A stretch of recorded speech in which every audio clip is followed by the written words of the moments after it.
Greetings, everyone. This is Eric Stewart from Fishing Fanatics, and I got an awesome guest today, Sam George, who's from Athens, Alabama. He fished the FLW Tour in 2019 and 2020. He also fishes now the Bassmaster EQ. So how you doing, Sam? Good. How about y'all?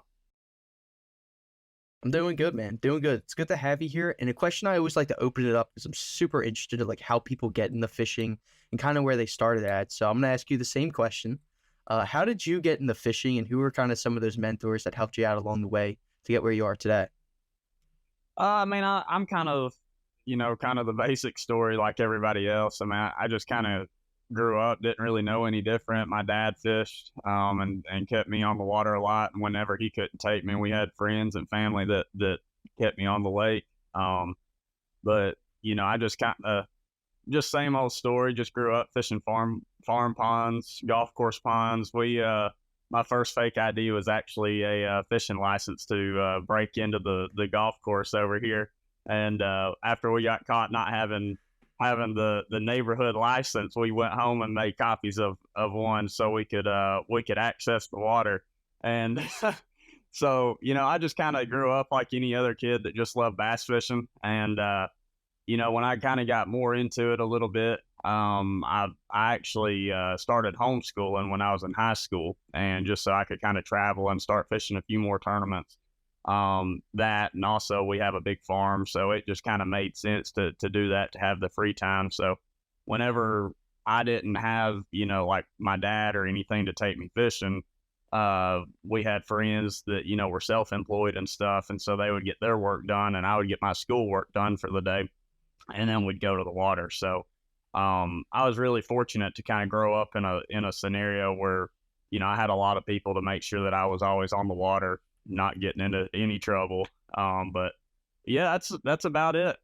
Just kind of, had some really good guys to kind of, get me in the industry, business wise and just fishing wise. So I was real fortunate just to kind of have the right crowd around me. Yeah, Sam. Excuse me. From being from from PA and like out by the Philadelphia area, I've never fished farm ponds, and that sounds like something that there's probably some decent sized bass in those farm ponds. Oh yeah, Is that those are right? the holy grails usually. That's why we ran the risk of getting in trouble when we were about 12 or 13, having some fake IDs to be in a neighborhood. I mean, there are golf course ponds, and I wish I knew how many 35 to 40 pound stringers we caught out of them places. I can remember the most incredible year of fishing we ever saw on one of them. I was probably, I'm going to say probably about 10 or 12 years old. And I can remember when a swim bait first started becoming a thing. And I remember Yum had come out with the money minnow. And I remember seeing Bill Dance catch him on a money minnow on one episode. And I remember we were at the tackle store here, and I had like a little $20 budget or whatever my mom had given me for chores, and I remember seeing those money minnows on the wall, and I bought some. And I can remember to this day going to that golf course pond, and like everything you swung the bat on was 6 or 8 pounds. I mean, they were giants. And so yeah, it was cool growing up in an area, where you could just kind of bounce around, little private places, and just kind of learn skills of bass fishing. So we were fortunate to have several options for that.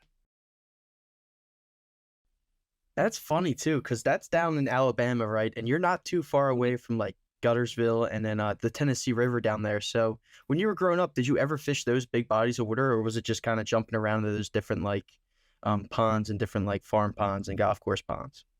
Oh yeah, I fished all of those as well. But when I was younger, obviously we couldn't just drive and drive to the lake. So it was kind of whoever's mom was able to drop us off somewhere. That's where we got dropped off at. But no, when I got into it more, like tournament fishing wise, and started fishing a lot of club stuff when I was, I don't know, 13, 14 years old. Almost every trail here went to different lakes. We had Gunnersville, Wheeler were probably the two bigger ones. We would go to Wilson a lot, which is kind of a sleeper on the Tennessee River. You don't really hear about it much just because we don't have big events there.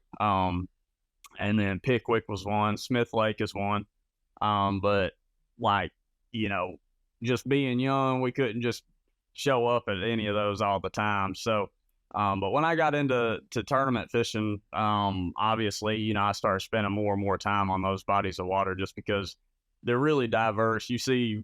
You can, you know, look at guys that move here from all over the country, like California and out west. Everybody, or at least used to, you know, the deal is everybody that wanted to be a bass fisherman would pack up and move to this area.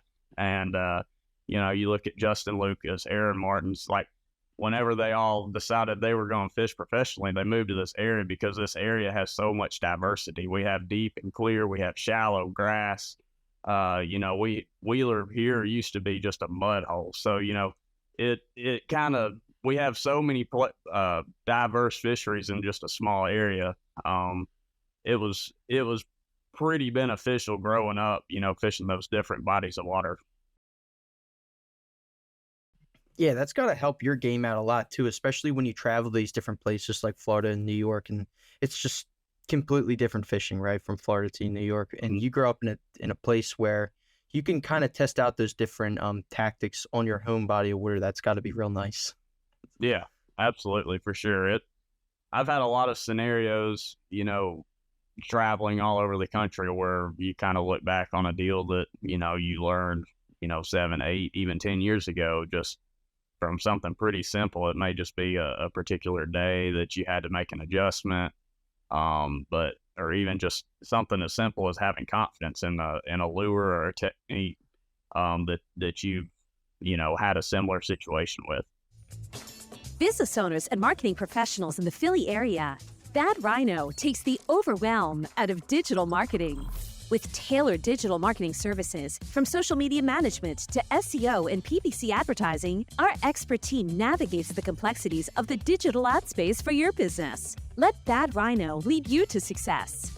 Visit badrhinoinc.com and let's take your business to new heights. Bad Rhino, we do digital marketing, so you don't have to.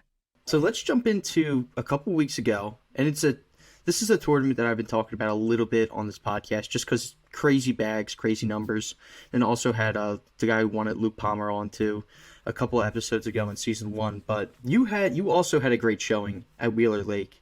Going into the last day, believe you were in the lead and ended up finishing in 4th. So can you just walk me through a little bit about that tournament, like from day 1, day 2, day 3, and then kind of what you were experiencing during that last day, what happened, and then kind of like, are you happy with it, or did you really want to take home that win? Yeah, you know, I'm happy with it. I haven't lost any sleep over it. You know, all I asked for going into that tournament, you know, I really just wanted to make the cut and have a shot to win. And you know, the weather, it was really frustrating because I knew the weather wasn't right for what I was needing to do to have a shot to win, but like I didn't really have much of a choice and tried to, you know, basically just had to force it. And you know, day 1 was basically perfect scenario weather-wise. It was slick, hot, sunny, no wind, you know, relatively tough conditions. But I had 2 different deals going on. I had a shad spawn in the morning up on some shallow bars, and then I also had a second, or a kind of a plan C, I guess, of swimming a jig and flipping. And the first day it just kind of worked out perfect scenario. I caught 1 or 2 good ones really early on a shad spawn first thing in the morning, and then I caught a big one flipping. And then after that, I went. There's a little section of the lake around the nuclear plant where we actually start getting into kind of some of those actual classic, you know, Tennessee River ledges where like the tops are in like 15 to 18, and then the deeper stuff, you know, falls off into 30. And I had just over the years, I've found just 2 or 3 little places that they get set up on, you know, out deep, and they're very, very specific one cast deals. It's just like a little bit of a hard spot, you know, on a long bar, nothing really special. It's just kind of an area they get on. And I never really checked it in practice because I knew that there was a really good chance they weren't there yet because it was kind of changing every day. And I knew no matter what, I would come back to it during the event because I've seen what happens when they show up. So I kind of, I wouldn't say struggled, but I had a decent start and like 2 or 3 little ones in the live well on day one. And I ran down there just because I knew I could, check it really quick. And I idled the first one, and they were you could just see them dinged up on the bottom. And I knew, like, when I saw that, I knew that I was going to have a chance that week. And I turned around and caught them pretty much every cast on a 6XD and a hair jig. Sorry, a hair jig and a flutter spoon. So whenever day 2 rolled around, I kind of knew it was going to get tougher simply because I had the perfect conditions on day 1, but day 2 I was starting to get, kind of some of that cloudy, rainy wind. And for those fish to really set up right, they really, really like sunshine. I don't know why. I think it's just they get to a certain depth where their senses, aren't really, they're really, really relying a lot on sight and sound, just because they get in so deep of water. Like they just really struggle to find a bait under really cloudy and rainy conditions, just because it's like somebody flipped a light switch. It's just so dark. And day 2, I kind of struggled a lot. I had some mechanical issues with a bilge pump and got that fixed, and got back on the water. My first bite back on the water was almost a 6-pounder. And so that kind of got that ball rolling in that right direction. And I kept fishing up shallow, and man, it just wasn't really happening. And I was kind of starting to get low on time, and my plan was to go fish those deep fish whenever, I had a decent limit. And it got to where, I was getting low on time, wasn't really getting bit. And I was like, you're just going to have to go and hope they bite. And I hit 2 or 3 of those places, man, and like wasn't really seeing them. There was a few on one of those places. I could see them, but they weren't set up right, wouldn't bite. And after about the 3rd place I hit, I was like, man, this might be bad. And luckily, when I was running back, I pulled over onto the first place I hit because I could see some, they just wouldn't bite. I pulled in there, and like my 2nd cast, I caught one, and that got the school to fire. And I caught them every single cast for about 10 minutes and cold all the way up. I went from 11 pounds to almost 20 in like 10 minutes. And so I knew I'd kind of got a little lucky because it was pretty bad conditions for that to happen, but it did. And that was kind of where I was like, okay, maybe this may end up working out. It kind of gave me a little confidence that those fish were still willing to bite if I timed it right under those conditions, just because I knew that was going to happen on day 3. So day 2, comes and goes, and we're in the lead. And, I looked at that weather on day 3, and I was like, it is not ideal conditions, but I've burned all my shallow fish. I've burned my shad spawn fish. Like, I have nothing else that I feel like I can catch 18 to 19 pounds, which is turned out is exactly what I needed. And, I just kind of basically forced it. I don't really regret it. I went shallow and I swam a jig a little bit. The water had fallen. And I caught several fish, but they were mostly small. I mean, I really lost my quality up shallow. So when about 9 or 10 o'clock rolled around, it was kind of the same scenario. Like, I knew I was just going to have to commit to that deep deal and make it work. And, I don't really regret it because it almost worked out. And I kind of struggled a little bit at first, and it was raining, pouring sideways, and we literally had like 5 minutes of sunshine, and I got the school to fire, and I caught 3 big ones, and then the sunshine went right back away, and the rain started, and then we had to go to weigh-in. So, like, I had 15 pounds with 2 little bitty ones, and I mean, I really feel like if you had given me 10 minutes of sunshine, I'd have got one more bite and been really, really close. And so, like, I don't really regret anything, and I've slept great at night because, like, at the end of the day, I put myself in a position where I was just one bite away, and that bite just never happened. And, if you put yourself in those situations enough, you're eventually going to get that last bite you need. And, I fished clean all week. I never lost anything that would have helped. So, I mean, that's really all you can ask for. And at the end of the day, it was still a solid tournament, and we've got a lot of fishing left throughout the year. So, points wise, we made up a lot of ground. So, it's kind of hard to complain. I would have liked to win, but, at the end of the day, like when you're meant to win, you're going to have stuff that happens that you can't stop. And, we had some lucky stuff happen, but, we were still just 1 or 2 bites short. And at the end of the day, I'm all right with that.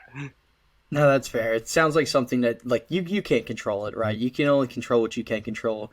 Being at the spot where putting the right bait in front of them, and if they bite, they bite. If they don't, they don't. And, you hit on a point there that hits home for me, because I've lost a ton of fish, whether it be, a bass, or, sometimes I lose sleep at night, losing a couple muskies too, and I'll just like sit there and just with my eyes wide open. How difficult is it when you're in a tournament like that and you lose a fish that could be either getting you into the cut or could move you up significant amount to get more points? Like, how difficult is that when you actually lose a fish? You're like, man, if I just did this differently, I could get that fish in the boat and do this. Like, how hard is that? Because that's gotta suck.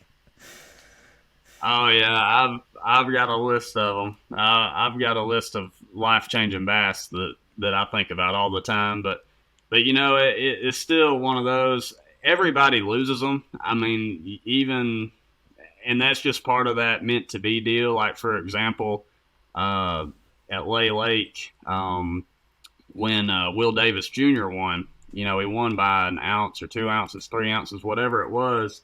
Brandon Polinick had a dead fish that last day. And so there's 2 sides to that story, and Polinick's the one that actually told me this on the dock. Is, it's easy to get really frustrated, like, I should have checked my fish, whatever, but like how his fish died, it got a cold tag caught, like basically pinned between his recirculation pump and the live well wall, and the fish couldn't move or breathe and ended up dying. And that cost him 4 ounces, which cost him the tournament. And, you look at something like that and you get really frustrated, but at the end of the day, those are little things that happen. Yeah, it cost Polinick that tournament, but those are the little like acts of God that happen for like Will Davis Jr. to win. So his side of the story is magical, like it's meant to be. It's like the right stuff happens and lines up to where you win. And then you look at Polinick's side of the story, and it's kind of crushing, But and Polinick told this story not in a bad way, but like just an example of, when it's your time to win something, you can't stop it. And vice versa. If you're not meant to win, you're not going to win no matter how bad you try, want to. But, I try to look at those scenarios, especially with like lost fish. That's something that really, really keeps me awake at night sometimes.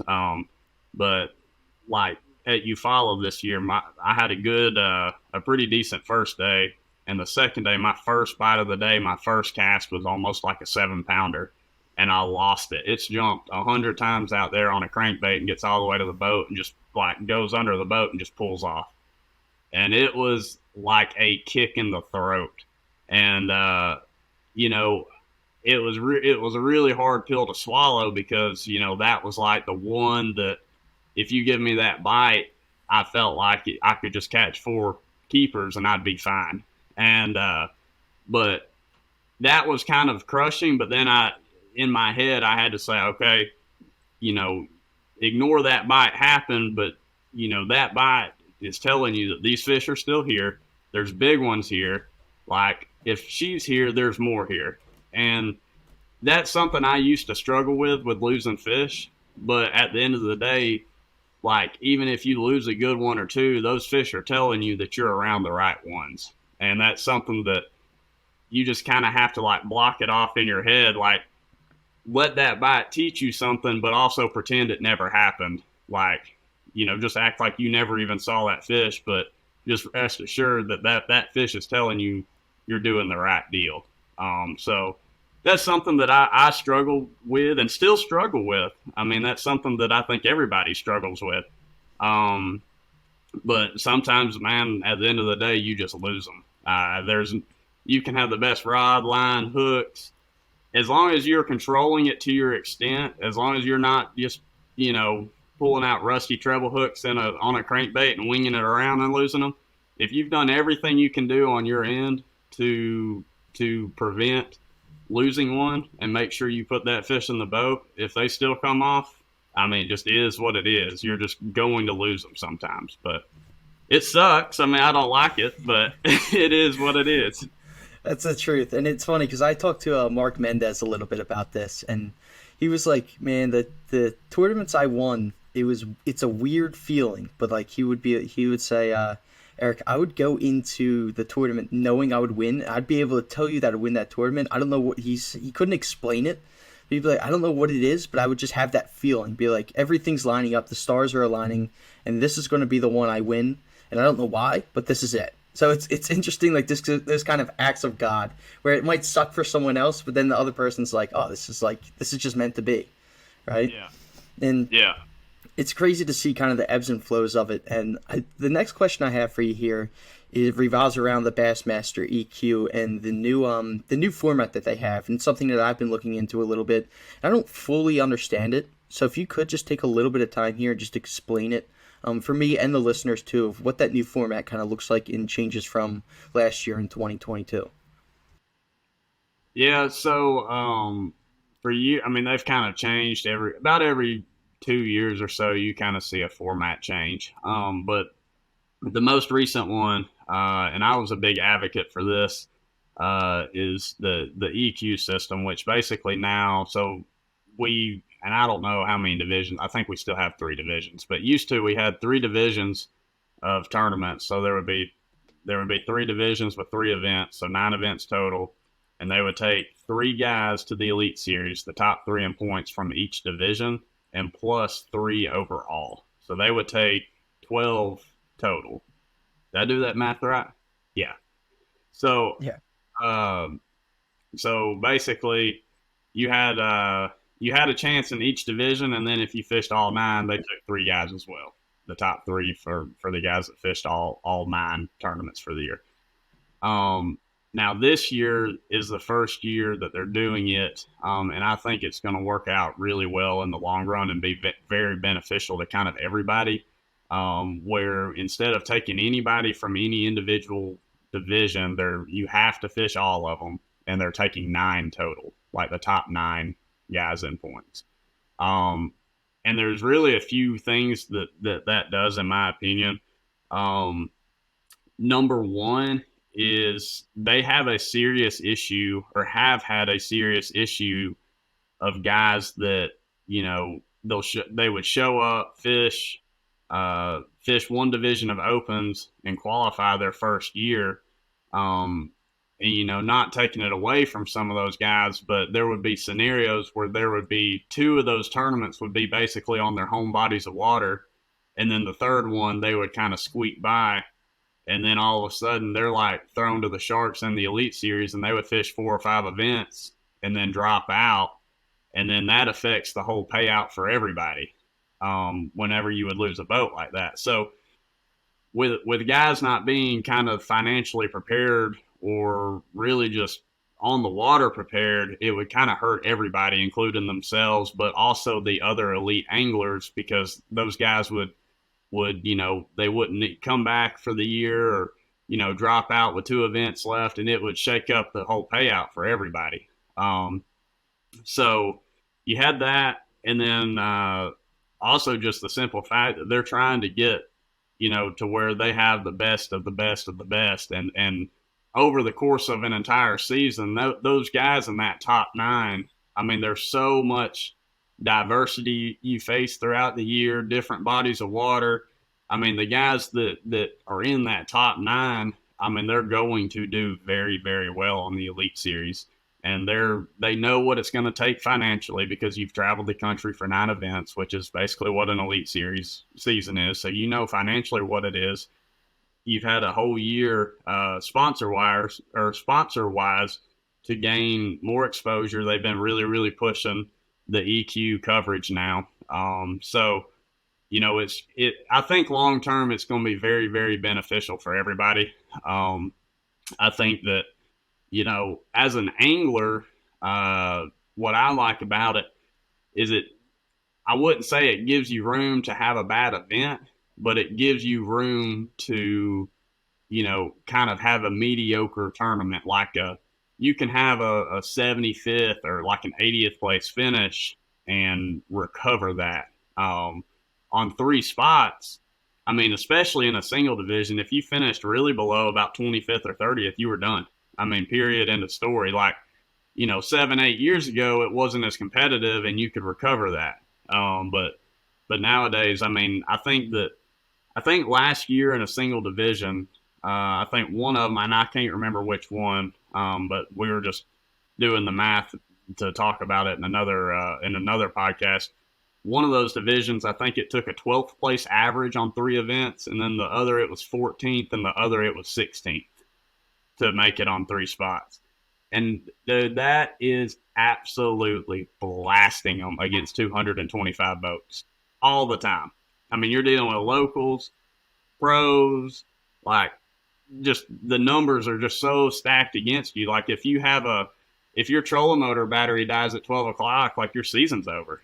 And that stuff happens. And I mean, you know, it's your whole season shouldn't be dictated on a bad 5 minutes during the day. And that's just so hard to comprehend and recover that on only 3 spots. So I think them doing this all tournaments and take the top 9, I think you're going to see the guys that really, really deserve, you know, a shot in the Elite Series. I think you're going to see them rise to the top and, you know, definitely earn their spot and do very, very, very well when they get there.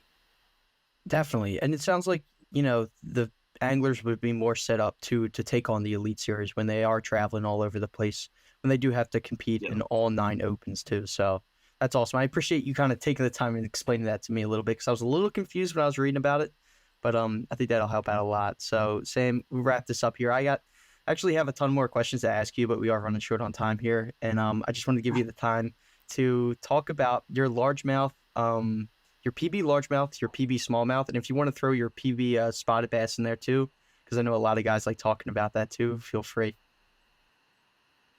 Yeah, so my personal best largemouth, it was 11.4. I caught it down at Lake Falcon. When was that? It was probably 2009, 10. I mean, it's been a long time ago. I caught it on a football jig down there though.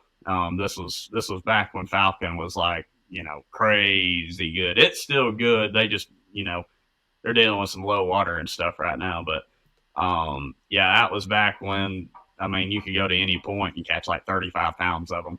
But yeah, 11.4 was my biggest largemouth I've ever caught. The biggest one I've ever caught in a tournament. I think it was 10. It was 10.3 or 10.4. I caught it at Lake Chickamauga in 2017. I caught her sat fishing. I fished for her for like an hour, and finally got to bite. It was one of the craziest fish catches I'd ever had. Smallmouth. Now, the smallmouth one gets a little funny because I have an 8.3 smallmouth, but I caught it on a live shiner.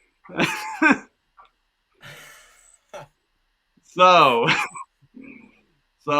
I have buddies that tell me all the time it doesn't count. My response is, how many 8-pound smallmouth have you caught? But no, if you take that one away, I have a 712 that I caught actually on Wheeler Lake, probably 4 or 5 years ago. I caught it on a crankbait. But the 8.3 is my biggest, but it was on a shiner. So if they don't want to count that, we'll do the 7-pounder on Wheeler. Dude, either one is fantastic. We'll count the live shiner here, though. We'll count that one for sure. Yeah. It's even worse too. I was sitting on a 5-gallon bucket on the front deck of my boat too when it bit, with my feet in the water. I swear. True story. That's awesome, though. That's awesome. But And then spotted bass. I don't know if you fish for them, but spotted bass, yeah. I'm trying to remember. I've caught I've caught one or two that I've never put a scale on that I think were like, like well over 5. But I've had a lot of like, high 4s, like, right at like almost 5-pounders on Smith Lake and stuff. I caught one. We had an open there years ago where we could still throw an Alabama rig in the wintertime. It was like the first week of March, and I caught one. I never waited for big bass because somebody had like a 6-pound largemouth or something. But I did catch one on an Alabama rig that I would about bet money that it was like 5 even to like 5-pound, like 5.2 ish, somewhere in that range. Just like kind of right around that 5-pound mark. But it was on an Alabama rig, so we can count it like the shiner fish if you want to count it or not. But now I've caught several, just good like 4.5 to 4 3/4 pound spots here. This place has got them pretty good, but especially in the wintertime, we catch quite a few like really big ones. no, absolutely. That's some decent sized fish, man. All of them. I mean, all 3 of them, especially that. We'll take that 8-pounder smallmouth for sure. We'll take that one. Yeah, Yeah. it was fun. I thought it was a trash fish too. I kept trying to break the line on it, and it came up and did a backflip out there. It's a pretty embarrassing story. I love it. All right, cool, Sam. Let's wrap it up here. I'll give you the floor to shout out any of your social medias. If you have a website too, anything like that, where people can basically follow you and keep along with your story. Yeah, I use Instagram mostly.